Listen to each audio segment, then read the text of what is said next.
Hoy se autoriza por parte del Consejo de Gobierno una ayuda a la Universidad de Extremadura con este fin. En concreto, estamos hablando de 1 millón de euros para infraestructuras tecnológicas en los campus, es decir, nos va a servir para adecuar, para actualizar aulas, laboratorios y otros espacios dedicados a la docencia y a la investigación. La universidad es el agente innovador por excelencia en nuestra comunidad y tiene mucho que aportar en el proceso de innovación que estamos impulsando desde el Gobierno.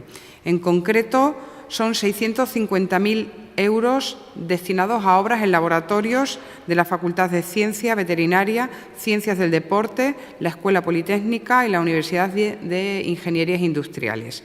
También se llevará a cabo la adecuación de espacios como el Hospital Clínico Veterinario, la granja de la Facultad de Veterinaria, así como el equipamiento y la puesta en funcionamiento del Centro Tecnológico de Formación y de Comunicación.